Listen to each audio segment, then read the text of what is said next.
Muito bom estarmos aqui, amigos, para podermos louvar a Deus e aprender mais da sua palavra, para estarmos seguros no que assim diz o Senhor e não no que os outros dizem por aí, não é? Mas antes eu gostaria de mencionar o grupo que está cantando aqui hoje. Eu ainda não soube o nome do grupo e de que igreja vocês são. O nome do grupo é a Oficina, e aí gente de AP, central, tudo misturado, né? Que legal, a Oficina. Gostei, Deus seja louvado, viu? Para o ministério de vocês. Amigos, hoje nós estamos então no terceiro capítulo da série. Pode colocar na tela, por favor? Os anjos e nós. Qual é o papel dos anjos no grande conflito? E aqui no cartaz tem várias perguntas, né? Quem são os anjos? A gente já viu que eles são espíritos ministradores. Por que não devemos conversar com eles? Porque Deus não fez eles para a gente conversar, não. Tem o perigo da gente acabar adorando eles indiretamente. Isso é proibido, é pecado. Não é para conversar com o anjo, não. É para conversar direto com o Senhor deles. Todas as pessoas realmente têm um anjo da guarda? O que vocês acham? Não. Quem que tem? Nós vimos aqui nos 2 dias. Aqueles apenas que receberam Jesus como Salvador recebem um anjo da guarda, como nós vimos. Os anjos podem ler nossos pensamentos. Nós vamos ver aqui hoje, daqui a pouquinho, que os anjos do bem sim, graças a Deus. Os do mal não. Os anjos são imortais, sim ou não? Não, os anjos são imortais. Só Deus é imortal, como nós vimos na Bíblia. E vamos responder mais algumas perguntas aqui. Perguntas que nos ajudam a pensar direito, conforme o assim diz o Senhor. Tá bom? E para a gente adorar a Deus mais ainda ao aprendermos sobre o ministério dos anjos de Deus para nós. Não está passando aqui os slides. Deixa eu ver se tem trilha aqui. Tem luzinha, mas não está passando. Agora passou. Eu quero fazer uma breve recapitulação do que a gente viu na semana passada e na anterior, para quem não estava aqui. E para quem estava também, para reforçar, não é?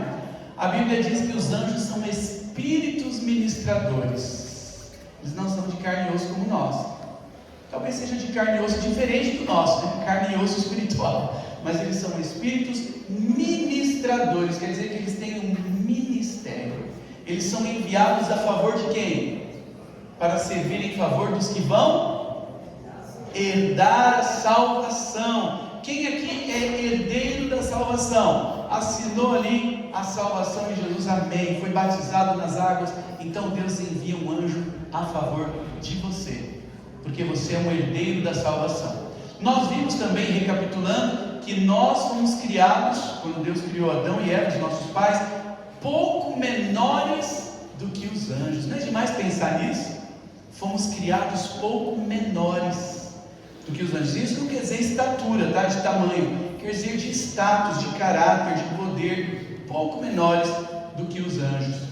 Ainda recapitulando, nós vimos que os anjos desejam participar do Evangelho, mas eles não podem pregar. Deus confiou a tarefa de pregar para quem? Seres humanos. Os anjos não podem pregar, eles são proibidos de pregar. As aparições de anjos que tem no Oriente Médio, quando Deus tem que enviar alguma mensagem lá para eles, porque o cristianismo não pode entrar lá, é proibido, eles nunca pregam, eles encaminham as pessoas para algum ser humano pregar para eles. É impressionante isso. Os anjos desejam participar do Evangelho, diz na Bíblia, e por isso um anjo da guarda é designado a todo seguidor de Cristo. Então, aquela pergunta lá, todo mundo tem anjo da guarda? Não. O anjo da guarda é designado a todo seguidor de Cristo. O anjo tem a função de acompanhá-lo nessa guerra do grande conflito.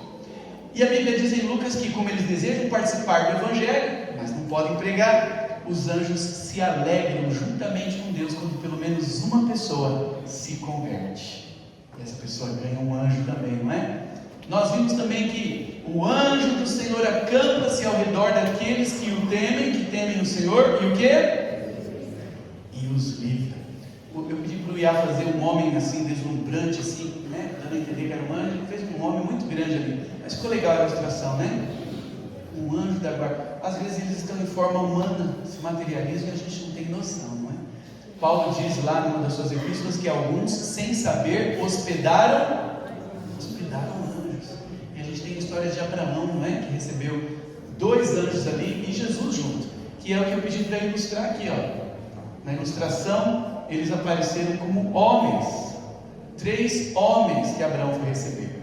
E um deles era o Senhor Jesus. Os outros 2 eram anjos. A Bíblia chama os anjos muitas vezes, quando eles aparecem, como homens. Lá, quando fala da ressurreição de Jesus, quando as mulheres estavam no túmulo, diz que ela viu um jovem. Olha que legal! Um jovem vestido de branco, suas vestes reluziam. Era um anjo. Interessante que eles nunca aparecem com asas.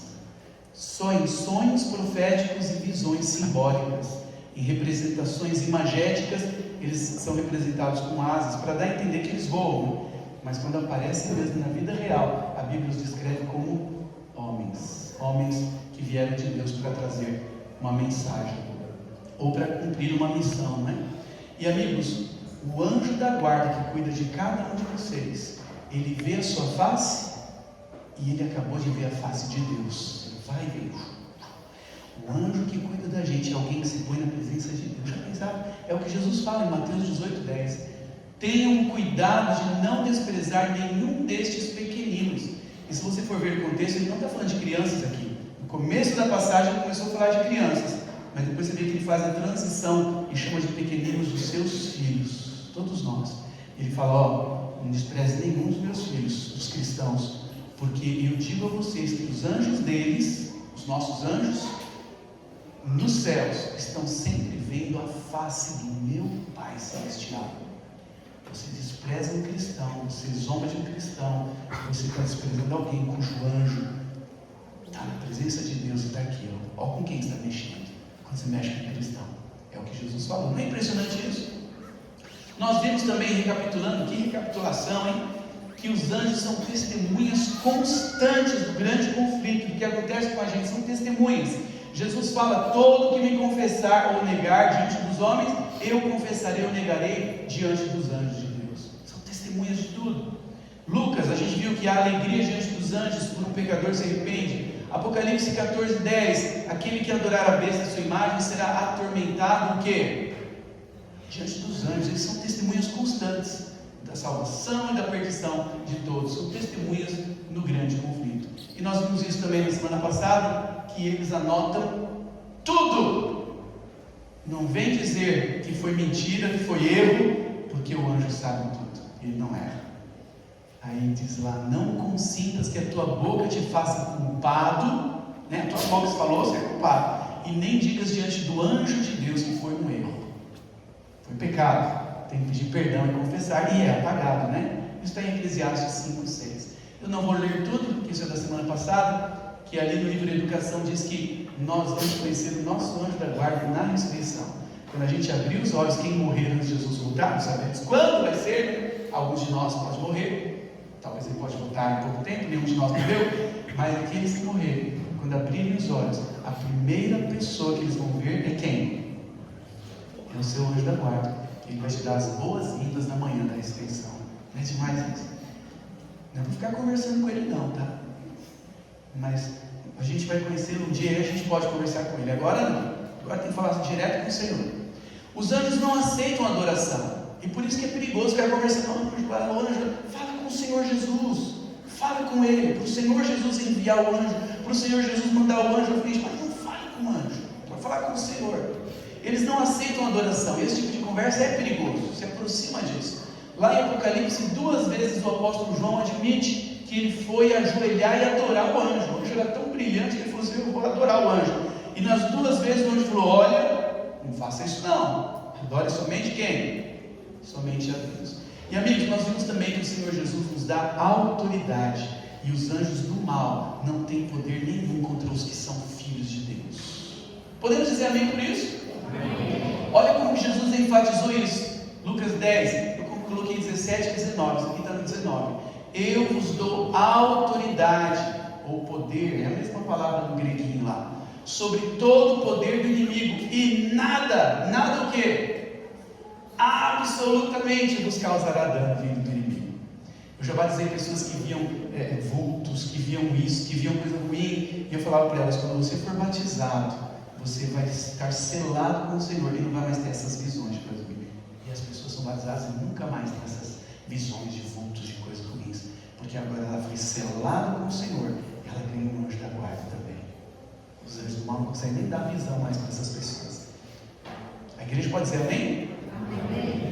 E amigos, a Bíblia é a nossa única segurança para reconhecer a verdade, porque os anjos do mal podem se disfarçar em anjos de luz, como a gente viu a semana passada.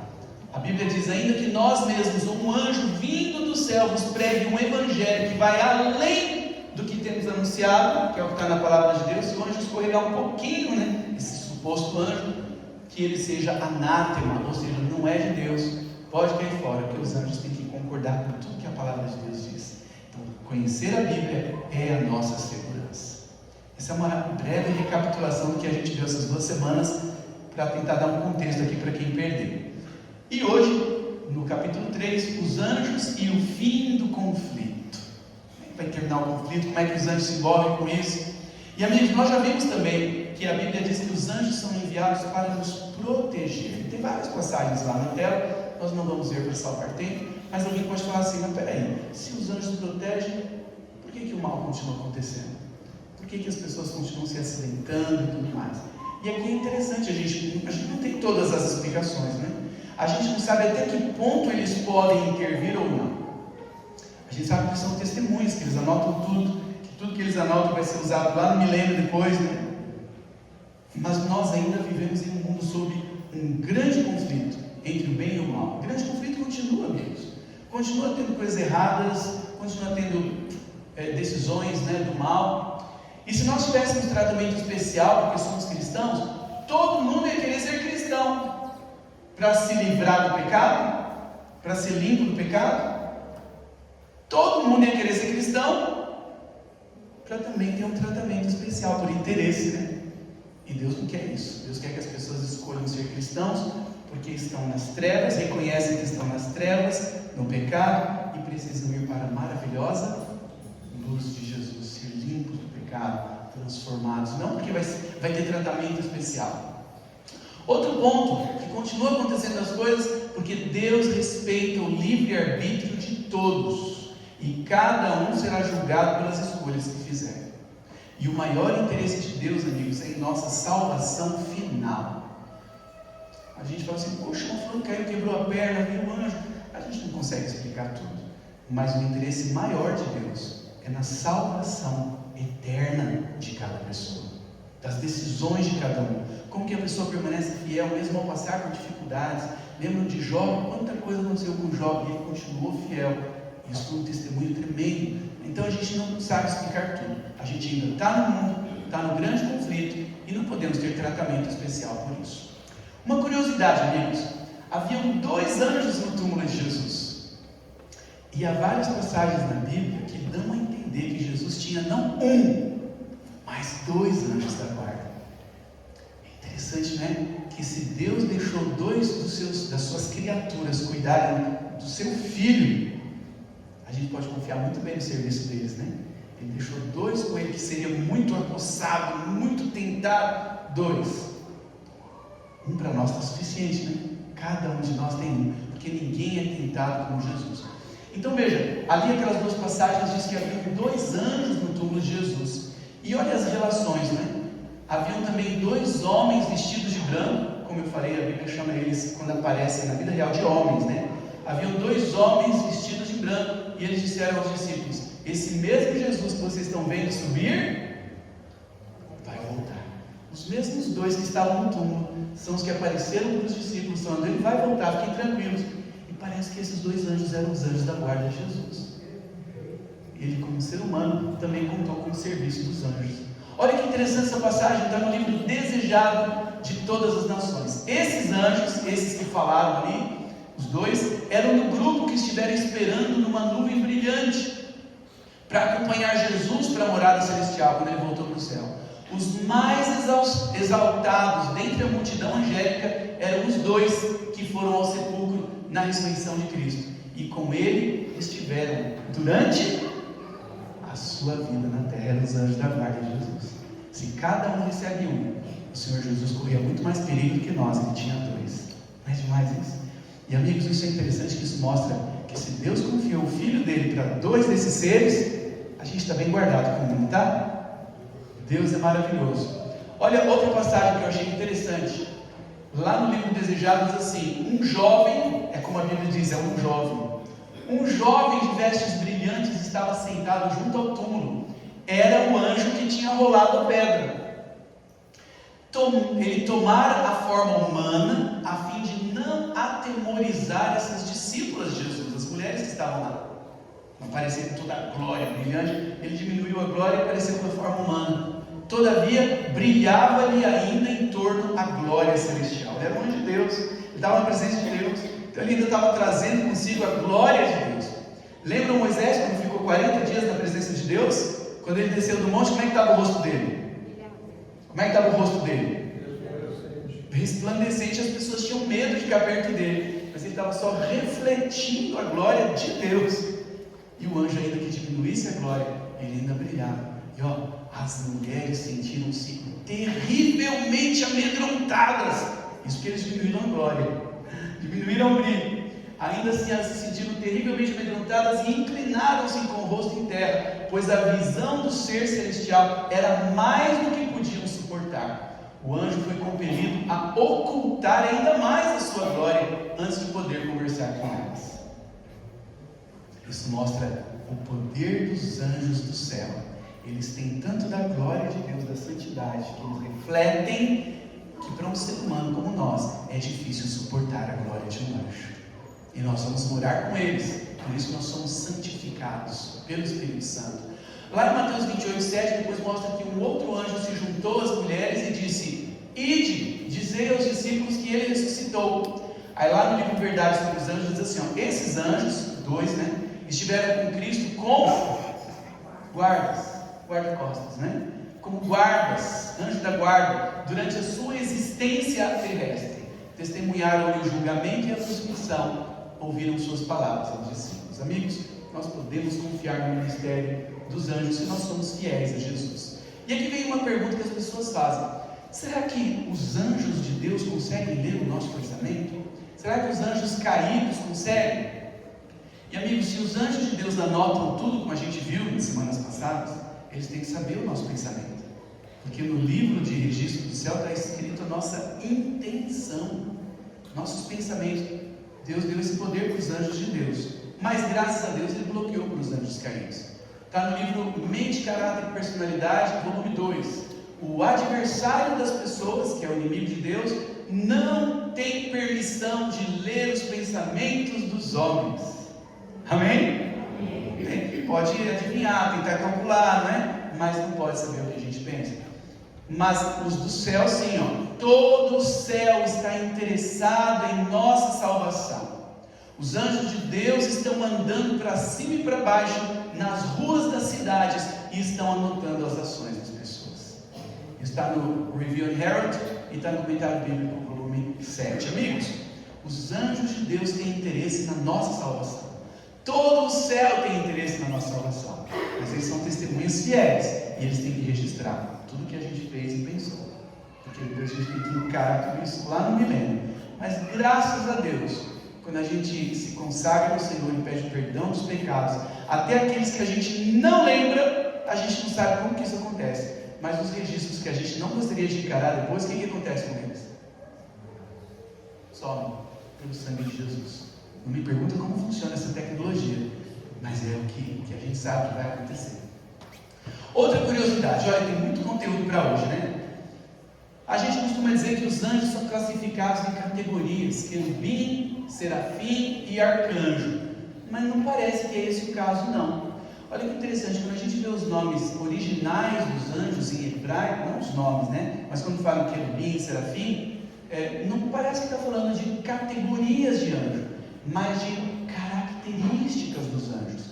Por exemplo, a palavra serafim no hebraico é o plural de saraf, que quer dizer fogo. Então talvez ali está falando da aparência dos anjos, os anjos de fogo, aparência, não categorias. E quando ele fala de querubim, é o plural de querub, que quer dizer cobrir. Talvez ali está falando da função dos anjos, os anjos cobridores mais próximos do trono de Deus. E aqui, amigos, tem uma curiosidade que eu preciso mostrar para vocês. Ainda não, eu esqueci que veio isso primeiro. E sobre o arcanjo Miguel? Então tem uma categoria de arcanjos, querubins, serafins e arcanjos? Não. A Bíblia não fala de arcanjos no plural. A Bíblia fala de arcanjo. Só um. E como é o nome desse arcanjo? Miguel, é isso daí. Mas veja, Jesus é um anjo? Não. Jesus é eterno, é o Filho de Deus, Ele é divino, mas Ele assume uma figura na Bíblia quando Ele vai combater o diabo. 5 vezes em que Jesus confronta o diabo face a face, Ele recebe o nome de Miguel. Miguel quer dizer, quem é como Deus? 5 vezes aparece o nome Miguel na Bíblia, e nas 5 você vê que ele está desafiando o diabo, porque o diabo queria ser quem? Ele queria ser Deus. Acima das estrelas de Deus exaltarei o meu trono, serei adorado. Queria ser Deus, mas Jesus aparece com esse nome de desafio. Quem é como Deus? Você? Sou eu. A palavra Miguel, amigos, vem do hebraico Micael. Olha que bonitinho o hebraico. Eu tenho um amigo que chama isso de garrancho, né? Fala assim, sabe ler esse garrancho, né? E o hebraico você lê da direita para a esquerda, né? Então lá naquela letrinha com pinguinho embaixo, aquele pinguinho é um I, né? E a letra lá é um M, então é Micael. Ali está dividido, ó, Micael, que quer dizer quem como Deus. Então tem um Ezinho aí subentendido, né? Quem como Deus? Quem é como Deus? Então para o diabo que queria ser Deus, Jesus aparece com esse nome. Quem é como Deus? É um desafio, não é? Só um ser do universo pode ter esse nome, um título. Quem é como Deus? Quem pode ter? Só Jesus, tá? Então alguns dizem, os adventistas dizem que Jesus é um anjo. É um absurdo, claro que não. Jesus não é um anjo. Ele aparece como um arcanjo. Arcanjo quer dizer arque, quer dizer o maior, o superior, o primeiro, e angelos quer dizer mensageiro. Ele é o primeiro, o maior mensageiro de Deus. Jesus sempre foi um porta-voz de Deus. A Bíblia fala, no princípio era o verbo, e o verbo estava com Deus, e o verbo era Deus. Jesus sempre foi um porta-voz de Deus. Então ele é o primeiro mensageiro, o primeiro angelos, o arque-angelos. Não é um anjo, tá bom? Assim como lá no Apocalipse Jesus é retratado como um cordeiro, um leão. Isso não quer dizer que ele é um animal. Concorda comigo? São figuras utilizadas a Jesus. Jesus não é um cordeiro, não é um leão e não é um anjo. Então, Miguel, amigos, é o nome do primeiro mensageiro em ordem de importância. É Jesus. Aparece 5 vezes na Bíblia, tá bom? Agora, a tela que eu queria falar. Isso aqui pode dar uma polêmica, viu? Mas eu não podia ir embora sem esclarecer isso aqui para vocês. Tem gente que diz assim, os serafins têm 6 asas, os querubins têm 4. Por que não, se está lá na Bíblia? Eles têm 6 asas, com 2 eles voam, está escrito mesmo, com 2 eles cobrem os pés e 2 cobrem as caras. Ok, mas você tem que ler o texto todo. Se você ler o texto todo, se os serafins têm literalmente 6 asas, literalmente, como está lá em Isaías 6,2, então eles têm olhos nas asas. Veja como que essa é uma figura imagética, com mensagens nessa visão que ele teve. Uma visão, lembra? Visão, com lições. As pessoas só param aqui, olha, os querubins, serafins têm 6 asas, que está aqui, e eles cobrem os pés diante de Deus e cobrem o rosto, 2 voam. Tá? Você só lê isso, lê tudo. Se tudo é literal, então eles têm 6 asas, têm olhos nas asas, diz Apocalipse 4,8, eles têm 4 tipos de rosto, e diferente, porque um rosto é de homem, um é de bezerro, um é de águia e um é de boi. Veja como são lições. São símbolos de lições aplicadas. Então, se o anjo tem 6 asas, literalmente, ele tem uma cara de boi, uma cara de homem, uma cara de águia e uma cara de quê? De leão. Você consegue imaginar isso? E mais, e se for ainda literal, eles têm 2 pés direitos. Ezequiel 7 diz que esses seres majestosos tinham 2 pés direitos. E mais, e se for literal, então eles têm a planta do pé como de bezerra. Só que no Apocalipse, ao escrever, eles têm os mesmos seres, tem 4 caras, tem 4 asas. E em Apocalipse, não são 4 rostos no mesmo ser. São 4 anjos, um com cara de boi, um com cara de homem. Ou seja, é uma visão totalmente simbólica. Então a gente tem que ter cuidado, amigos, quando a gente lê a Bíblia e sai afirmando uma coisa só de um trechinho. Leia tudo. Se eles têm 6 asas, eles têm tudo aquilo. E é impossível ser literal, porque em uma visão eles têm 4 caras, e na outra eles são 4 caras em cada ser. Um tem cara de boi, um tem cara de leão, um tem cara de águia. E veja que interessante, no Apocalipse diz que ele tem cara de águia voando. Você consegue imaginar isso? Um deles tem uma cara de águia voando.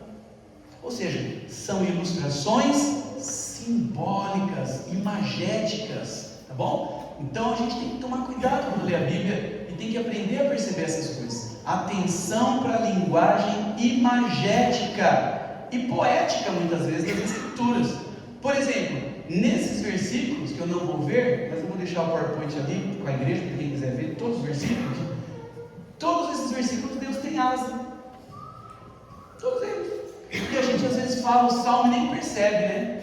Ele te cobrirá com as suas, e debaixo das suas penas. Deus tem pena. Poético. Imaginando a águia ou a galinha cuidando dos seus filhotes debaixo da asa. Ele te cobrirá com as tuas asas, e debaixo das suas penas, pena de Deus. Então, cuidado, tá bom? Veja lá que em uma passagem, segundo Samuel 2,11, Deus monta em um querubim para voar. Uma linguagem poética, imaginando as coisas. Vamos ver essa passagem? Segundo Samuel 22,11. Se é que eu anotei certo essa passagem. Então, amigos, a palavra de Deus tem muitas maravilhas. Mas cuidado para não misturar o que é uma visão simbólica, uma poesia, uma linguagem figurada com a literalidade. Não sabemos se anjo tem 2 asas, ou 4, ou 6, ou nenhuma, porque eles também aparecem como seres humanos, não precisam de asa para voar. O anjo não, o ser humano, os animais da terra sim, né? Que dependem da gravidade. Os anjos não são presos à gravidade, né? Segundo Samuel 22,11, estou quase chegando lá, cheguei. 22,11 diz assim, ó. Olha o verso 10, então você vê que é uma linguagem poética, né? Ó, falando de Deus. Ele baixou os céus e desceu. Deus baixou os céus, totalmente poético. Deus baixou os céus e desceu, e teve sob os pés densa escuridão. Cavalgava um querubim e voou, e foi levado sobre as asas do vento. Então percebe, se a gente for considerar tudo literalmente, a gente vai ter problemas ali. Deus tem asa, e ele monta um querubim para voar.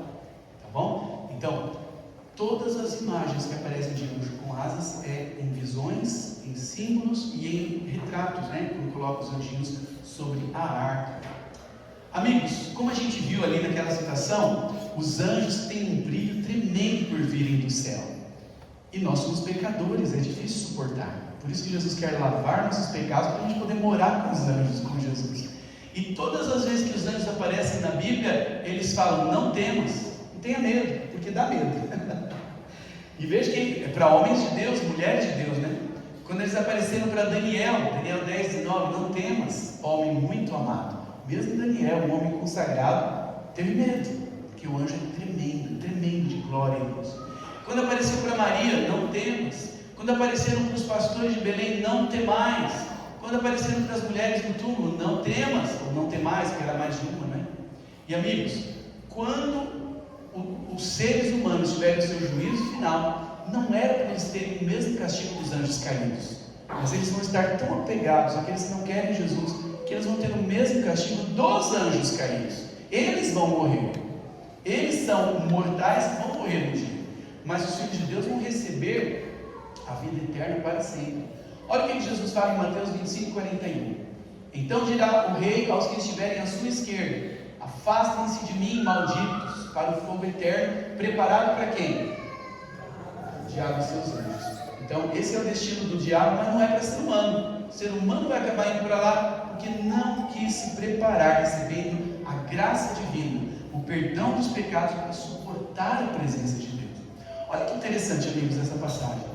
Está no livro Desejado de Todas as Nações. Por que alguns vão morrer com a volta de Jesus e diante dos anjos? Olha que interessante essa citação. Por uma vida de rebelião, pessoas que não querem se converter, rebeldes, também Satanás, e todos quanto a eles se unem colocam-se em tanta desarmonia com Deus, fica tão diferente de Deus, que a sua própria presença lhes é um fogo consumidor. A presença de Deus. Imagina, se um anjo que aparece fala assim, não tenho medo, tem que diminuir agora. Imagina a presença de Deus. A própria presença de Deus será um fogo consumidor para aqueles que estão tão animados com o pecado. Eles não vão suportar a presença de Deus, e nem dos anjos, tá? E ali é dito uma coisa que eu acho muito forte: a glória daquele que é amor, o que? Os destruirá. E por isso os anjos do mal estão perdidos, eles sabem disso. A gente viu durante essas semanas que eles sabem que vão morrer. Quando eles viram Jesus lá, eles falaram, viestes destruir-nos já antes da hora? E Jesus disse que o príncipe deste mundo, que é o anjo caído, está julgado. Mas e nós? Ah, meus amigos, olha que fantástica essa passagem.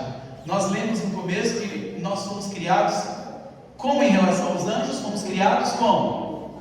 Pouco menores do que os anjos.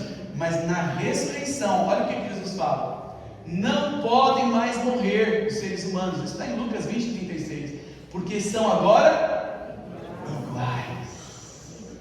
Nós somos criados pouco menores do que os anjos. Mas amigos, Jesus fala que agora na ressurreição nós vamos ser iguais a eles, porque nós vamos ser filhos de Deus, e nós vamos ter experimentado a questão do pecado, não vamos querer saber nunca mais do pecado, vamos ter sido libertados, e nós vamos morar com Deus. Amém? Adão e Eva moravam aqui na terra, e o Senhor vinha visitá-los, diz a Bíblia. Mas Deus não morava aqui com eles, né? Mas a palavra de Deus diz lá no Apocalipse que o próprio trono de Deus, que está no meio da cidade celestial, a Nova Jerusalém, vai ser deslocado e vai passar a ser aqui na terra.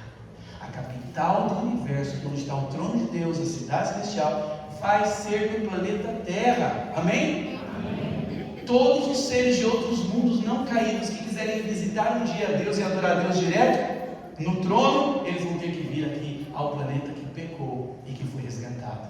Eles vão ter que vir aqui ao único planeta que caiu em pecado, mas foi tão perdoado a ponto de Deus morar aqui com a gente. Amém. Eu vibro com isso, amigos, e vocês? Amém. Nós não seremos mais pouco menores que os anjos, porque nós vamos morar com Deus. Deus vai estar aqui com a gente, nós vamos ser iguais aos anjos, tá bom? Estamos quase terminando.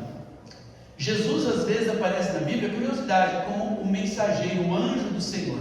Veja que interessante, vão ficar os versículos aí para vocês. Quando ele aparece para Agar, aparece como o anjo do Senhor. A palavra anjo é mensageiro também. Quando aparece para Abraão, aparece como o anjo do Senhor. Quando aparece para Jacó, para Moisés, para Josué, para Manoá, em várias passagens, Jesus é retratado como um angelos, um mensageiro de Deus. Curioso isso, né? Em outras passagens, nós seres humanos somos retratados como anjos. Lá em Gênesis 32:6, voltaram os mensageiros a Jacó. E lá no hebraico, Malak é mensageiro e é anjo. Mas está falando de seres humanos, a serviço, né? Lucas 7:24 fala que João Batista enviou os 2 mensageiros para Jesus, para perguntar se ele era mesmo Messias. E no texto grego é angelos também. Em Lucas, Jesus enviou mensageiros humanos que o antecedessem, tá? em Lucas 10:1, tá bom? E 9:52 eram seres humanos. Então, amigos, às vezes nós somos retratados como anjos, mensageiros na Bíblia, especialmente em Apocalipse 14, versos 1-3. Somos nós que estamos retratados lá. Em Apocalipse 14, 1-3 diz assim, que vi outro anjo voando pelo meio do céu, tendo o que nas mãos? Um evangelho eterno para pregar. Mas eu ensinei para vocês que anjo não pode pregar. Esses 3 anjos que aparecem voando no meio do céu em Apocalipse 14 com o evangelho eterno são a igreja remanescente. São os que guardam os mandamentos de Deus e têm a fé e têm o testemunho de Jesus. Nós somos representados como anjos voando ao redor da terra com o evangelho poderoso para pregar. E amigos, é claro que esse é um texto simbólico. Anjo não prega, somos nós que estamos pregando. E terminando, o próprio Espírito Santo no final dos tempos é retratado no Apocalipse 18 como um angelos, um mensageiro, cuja glória iluminará a terra inteira para dar o último aviso de Deus. Não sabemos como vai ser, mas vai ser tremenda a volta de Jesus, vocês não acham? Os desenhistas fazem como eles imaginam, né? Esse aqui imaginou os anjos vindo, enchendo o céu com asas, pode ser também sem asas. Esse pintor imaginou Jesus prestes a voltar, do jeito que está lá no Apocalipse, com vestes vermelhas, o Apocalipse diz, simbolizando o sangue de Jesus, com todos os ressuscitados que já foram para o céu, vão voltar junto também, e junto com os anjos. Então a gente não sabe muitos detalhes, mas vai ser maravilhoso, e eu quero estar de pé quando Jesus voltar, para ver com você. E vocês? Para terminar, meus amigos, agora o último slide, só vai ter uma lembrança do pecado, e nós já falamos sobre isso, cantamos sobre isso. Eu quero chamar o grupo para vir aqui se preparar para cantar. Uma lembrança vai ter do pecado: as mãos de Jesus feridas por causa do pecado. Sabe que ninguém vai ter cicatriz no céu? Ninguém vai ter cicatriz. Aquela cicatriz que você não gosta, você não vai ter mais no céu. Só um ser vai ter cicatriz, só Jesus, para lembrar que Ele pagou o preço por nós. Eu trouxe muita informação para vocês, mas se eu puder pedir para você levar uma coisa para casa, eu quero que você leve isso: que o Senhor Jesus ama você. Ele pagou o preço por você, e você não está sozinho nessa batalha contra o grande conflito, contra o mal. Nós não podemos ver o anjo, não podemos falar com ele, mas a gente pode pedir para o Senhor: Senhor, envia o teu anjo à frente. Ele é o homem com quem a gente fala, é o Senhor. Envia o teu anjo, manda o teu anjo para guardar. E o anjo do Senhor está conosco todos os dias, até o final. Eu quero terminar com uma história enquanto o grupo está aqui. Eu gostaria que isso estivesse acontecendo aqui agora, eu creio que está acontecendo. Quando eu fiz o vestibular para ser pastor, isso foi em 98, faz um tempinho, né? Na época não tinha internet como hoje e tudo. Eu fiz o vestibular e na segunda-feira eu ia ver o resultado, se eu passei ou não. E aí, eu estava ansioso, eu ia pregar na igreja no domingo à noite, como hoje. E aí, eu estava tão angustiado: meu Deus, será que eu passei no vestibular ou não? Será que o Senhor quer que eu seja pastor ou não? Isso foi em 98. E aí eu fui pregar numa igreja domingo à noite. E eu estava tão angustiado, eu não queria que isso me atrapalhasse no sermão. E aí eu entrei no banheiro e orei, no banheiro da igreja. Eu falei: Senhor, tira essa preocupação de mim. Se eu for ser pastor ou não, está com o Senhor. Se eu não passei no vestibular, que eu seja um bom ancião de igreja, igual Alex e outros anciãos. Mas me deixa pregar tranquilo, sabendo que o Senhor envia o teu anjo. Por isso que eu gosto de falar de anjo. Sabendo, tendo a certeza, só me dá isso, que o Senhor envia o teu anjo. Ele vai estar comigo se eu passei ou não. Eu estou fazendo o teu ministério e o teu anjo está registrando tudo. E fui e preguei tranquilo, amigos. Preguei, falei de Jesus, falei do céu. Perguntei quantos aceitariam Jesus como Salvador. Eu lembro de 3, 4 mãos lá no final que levantaram. Amém. Aí terminei feliz. Fui na saída despedir dos irmãos. Boa noite, boa noite, boa noite. E tinha uma moça querendo conversar comigo. Ela esperou todo mundo terminar e ela veio. Uma mocinha, devia ter 12, 13 anos. Ela: moço, eu queria te fazer uma pergunta. Aí eu: pois não, como é o seu nome? Eu conheci ela. Até hoje eu lembro o nome dela: Rúbia. Rúbia veio da Bahia, não lembro de qual cidade ela tinha ido. Isso foi lá em São Paulo. E ela foi passear, foi visitar, foi na igreja. Moço, eu tenho uma pergunta. Eu falei: pode fazer. Ela falou assim: ó, é que eu abri o olho durante a oração. Me desculpa, mas eu abri o olho. E eu vi que tinha um homem de branco do seu lado anotando alguma coisa. O que esse homem estava anotando? Aí na hora eu já senti um gelo no coração. Falei: eu acho que eu não passei no vestibular. Eu acho que eu não passei, e Deus está me consolando, me dizendo que está mandando o anjo mesmo assim, está anotando as decisões, as conversões. Aí eu falei: uau, como que era esse homem? Ela falou assim: ah, moço, desculpa, mas eu vi, tá? Eu abri o olho e eu vi que ele estava lá. Eu fechei de novo e olhei e ele não estava mais. Mas eu fiquei curioso, que ele só apareceu quando a gente estava lá com o olho fechado. E o que ele anotava? Eu queria saber mais. Eu falei: como que ele estava vestido, Rubio? Ela falou assim: eu até achei estranho, eu achei que ia ter um batismo, porque ele estava com um roupão branco lindo. Ah, gente, eu falei: o Senhor mandou um anjo, né? Para me confirmar. Ele estava com um roupão lindo, mas o Senhor estava fazendo oração final, eu pensei que vai ter batismo ou não. E aí quando eu olhei de novo, ele não estava mais não. Mas eu quero saber, eu vi, quem é esse homem? Por que vocês fazem isso? O que ele anota? E aí eu abri o coração, eu falei: Rubem, você viu um anjo. Ela estava tão despreparada para isso, que ela falou assim, ela deu um passo para trás e falou assim: cruz credo. Eu falei: Deus mandou um anjo para eu ver que ele vai estar comigo, anotando as decisões de quem aceitou Jesus, de quem aprendeu uma verdade bíblica e quer viver aquela verdade. E amigos, No dia seguinte eu descobri que eu passei no vestibular em quarto lugar. Como Deus é bom. Eu não sabia se tinha passado, passei em quarto lugar, é por Deus. Eu sou pastor há 24 anos. E eu tenho certeza que durante esses 24 anos, o Senhor tem anotado as decisões. Tem anotado as pessoas que aceitaram Jesus ou mudar de vida. E por isso, antes do grupo cantar, eu quero perguntar aqui, quantos essa noite gostariam de ter o seu nome anotado, de que está tomando decisões importantes ao lado do Senhor? Senhor, eu quero estar do teu lado. Eu quero que o Senhor anote as decisões e apague os erros. Eu quero que teu anjo me cubra e me proteja até o final. Amém. Eu tenho certeza que isso está acontecendo agora. Nós vamos ouvir esse hino agora, me perdoe pelo horário. É tanta coisa boa para passar para vocês, mas é uma celebração. O culto é uma celebração. Nós vamos ouvir esse hino e vamos fazer uma oração no final.